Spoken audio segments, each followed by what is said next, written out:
Welcome to Scarefest 2010. I am the latest and greatest animatronic the world has ever seen. I can talk, and my eyes move left and right. My brain is the standard operation for the skull. And now what we're going to show you is how to set up your skull when you get it, when you supply your own audio. Hello, welcome to our first tutorial of our animated talking skull. This is the Boneyard. You can visit us at www.boneyardbargains.ca. This is our new 2010 animatronic skull with moving jaw and moving eyes. The first thing we're going to show you on the skull is how to remove the skull cap. You just need a very small flathead screwdriver. You just pry along the edge very slightly between the skull cap and the skull until it's loose, and then you just pull it straight off and it comes right off. Inside you'll see it consists of a pico-talk controller, a jaw servo, and then inside here underneath the skull plate you'll see there is a smaller eye servo. The plate is bolted in, then you have the servo wires, which you have the first servo wire goes to the first mouth input, which says mouth on the pico-talk, and then the second one goes to the auxiliary input, which is the eye servo. So the first thing you want to do is you want to plug in all your inputs. So what you want to do is you want to plug in your supplied power supply, because the pico-talk comes pre-programmed as is. So all you need to do is get your audio and put it on whatever source you want to use. We're using the Bluetooth here for our audio, which has an SD card. So we took the audio from our computer, put it on the SD card, which is here, and then we just put the SD card in the Bluetooth, and we're ready to go.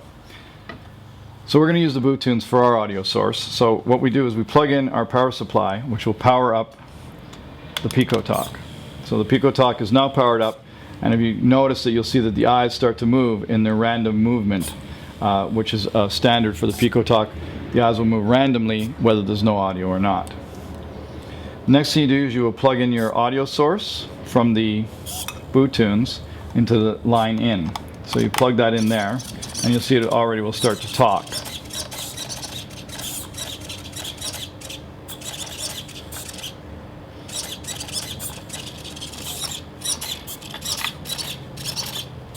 Then you take your line out, which is the through, and you plug that in, and that'll give you your audio, which is coming from our speaker here. So what we're going to do is we're going to disconnect that for now. Classic look, and you know, I'm going to turn that off. My diet. So you don't hear it, so you can hear me. So all you have to do once you have your audio source programmed, all you have to do is hit the red button here once, and that puts the pico-talk back into program mode. And you'll notice that the LED is flashing 6 times. Now what you're going to do here is you're going to take a small Phillips screwdriver and you're going to turn the yellow trim pot. And the yellow trim pot here is to adjust. What you're going to adjust now is the eyes, whether you want them to be a sweeping motion or a quick movement back and forth. Right now they're set to a quick motion back and forth. That's the standard way we set it here at the factory. So if you turn it all the way counterclockwise, it'll start to sweep back and forth. And we'll show you the sweeping motion here of the eyes.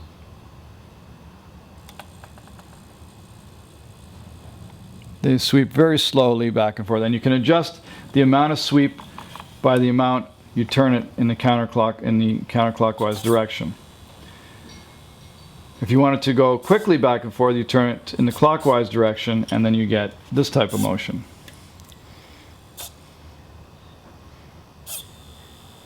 That's more of a lifelike eye movement. So that's what we prefer here. So once you get that adjusted and you're happy with your eye movement, you hit the button one more time and it'll start to go 7 times. And this is where you're going to adjust your audio sensitivity. So what you would do here is you take and you notice the jaw has opened all the way.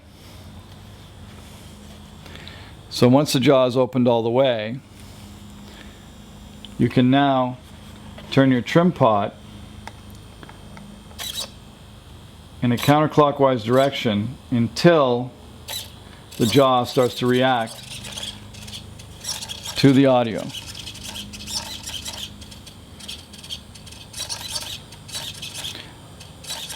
Once you get the motion and the amount of jaw movement you need or you want with turning the trim pot, you just hit the button one more time. That stores the program, and now you'll have both eye movement and jaw movement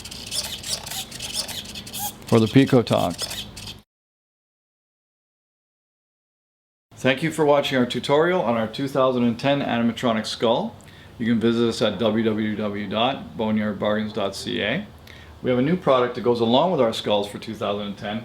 We have our skull skins that fit snugly over the skull, and they just push on. There's no gluing required. They slide right on, and then they make a completely new look for the skull. These are made out of foam latex, and we have 4 styles for this year, and these are a new product.